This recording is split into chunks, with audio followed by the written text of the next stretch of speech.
contact with him now. Radio looked alright. It looked alright. Yeah, it looked good. See, I would go golfing today, you know. Hey, Hey there. how you doing? Doing great.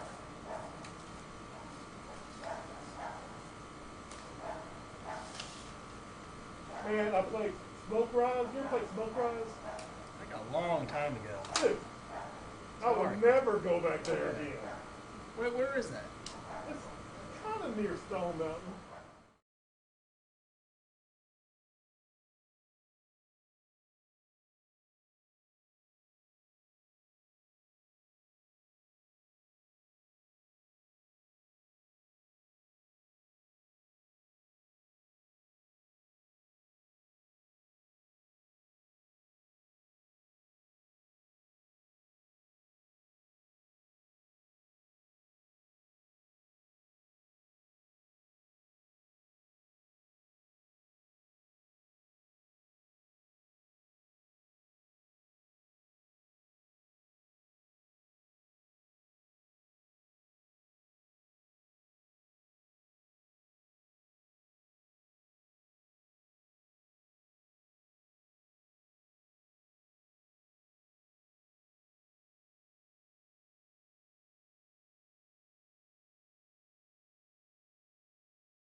How you guys doing?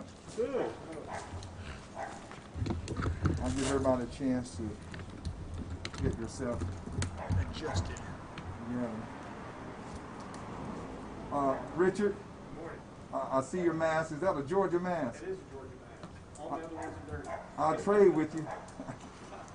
Hey, this is a Leonard. Can you bring a 303 and record a press conference?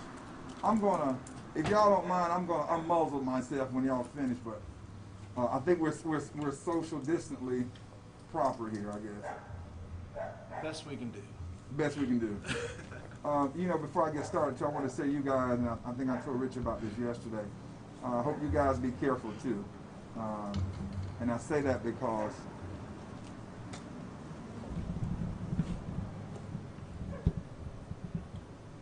Yeah, it started. But it ain't really started. But you go ahead and start rolling. I hope those in the media are careful as well, because what you're seeing happening, any group, any organization can be attacked if they're in disagreement with those who do not want you to exercise your constitutional rights. So I want to make sure each one of you in the media community be careful from your facilities to when you're out on your beat. You all ready? Yep. I'm State Representative Vernon Jones, and I'm here this morning to condemn the activities that have happened with this police facility, this public safety facility here at the Georgia State Patrol.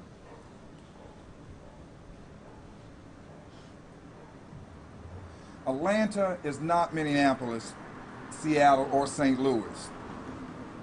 Atlanta and Georgia, we're better than this. We will not tolerate killing innocent children, vandalizing public safety facilities, or mob behaviors in our neighborhoods that would endanger the life of black or white or any law enforcement officer. I stand with Colonel Vowell, the Department of Public Safety employees, and the family of Securia Turner in demanding that these types of criminal activities stop, and stop now. My prayers go out to the Turner family. Lord knows what it's like to lose a baby girl. And so let's continue to keep that family in our prayers. I respect people's constitutional rights of freedom of speech and to peacefully assemble. However, the Constitution does not give the right to anyone to kill an innocent child, vandalize public safety facilities, or deny any others their constitutional rights. I am calling on all responsible Atlantans, Georgians, and the community at large, business organizations, to join me in condemning this type of criminal activities. This cannot, this will not, and this should not be allowed. At this time, I'll take any questions, comments, or observations. President Jones, is there any specific group or organization that you feel bears, I can hear you now. is there any specific group or organization that you feel may bear responsibility for what you've seen over the past weekend? You know, Richard, there are a number of organizations and individuals who's responsible for these types of criminal activities. And I hope and I know the state of Georgia and its local or its law enforcement agency, the local law enforcement agency, and the federal law enforcement agencies will be diligent in rooting out these thugs, these folks who call themselves protesting, but really they're mobs. Not only have they gone through the business community, now you're seeing them go through neighborhoods. Some of them are under titles, some of them are just acting individually. But my point is, Georgia and Atlanta, we will not tolerate this, and we will fight this to the end. This is not where we call our home of peace and prosperity, the city where everybody cares about each other. I am very concerned. There's a pattern. When it started in Minneapolis, then it went to Seattle. And now it's here in Atlanta, where public safety facilities are under attack. You've seen precincts being burned and taken over in other cities. We should have been prepared, and we need to be on alert that just like it happened in those other cities, and we saw that pattern, what has just happened here over the weekend shows you that Atlanta is on their list of targets. Not only for this type of activities, others that we've seen across the country. The last day of the Georgia General Assembly, I spoke about this when one of my colleagues made some comments and posted some comments on Facebook that were anti-state police. And I condemned it then, and I condemn it now. But this is what I was referring to that was going to happen if we didn't stand up and be vocal about it. So here we are. I've had a chance to tour this facility. They literally threw a Molotov cocktail through a window of this facility where people, both black and white, employees were in here working. The place caught on fire. A lot of damage. Again, this has to stop. We cannot tolerate this. What kind of chilling effect can this have on the people who work in buildings like this and trying to obviously do their jobs? You know, I spoke to the colonel, and people are emotionally upset, and rightfully so. Someone's life could have been lost. Now, these are public servants. They are here working, and if a police officer or if a state patrol headquarters can be attacked, and you have no respect for them with employees working there, what do you think you have in terms of respect for the average citizen? Maybe that's why we've seen over the weekend 2 killings that's all tied into this whole thing of anti-law enforcement. Yes, it's having a chilling effect on me. It should have a chilling effect on everybody, because nobody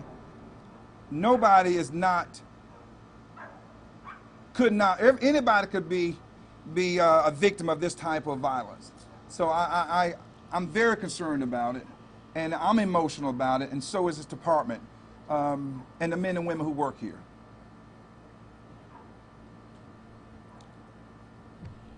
Anybody else? I'll say in Richard, okay. I'll say in closing,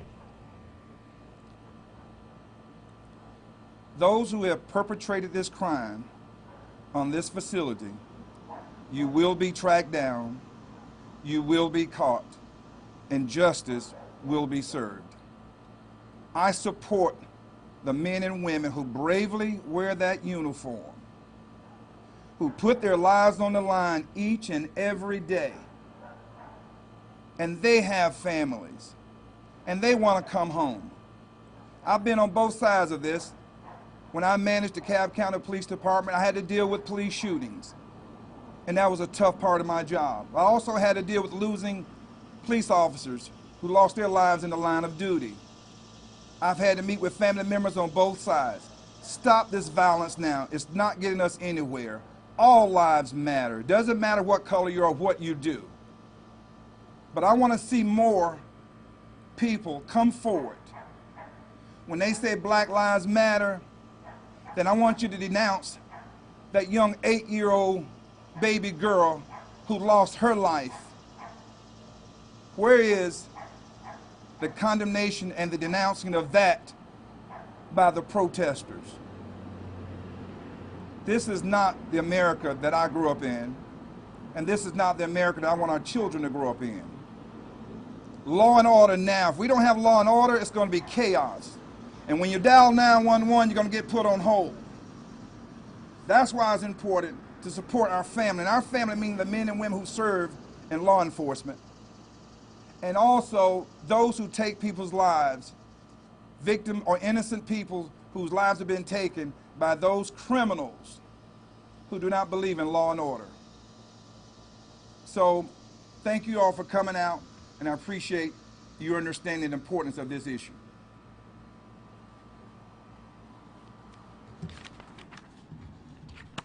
Have y'all had a chance to tour the facility on the inside? Would y'all like that so you can see? Hold on just a second. You're probably going to put your mask on, so let me get with the colonel.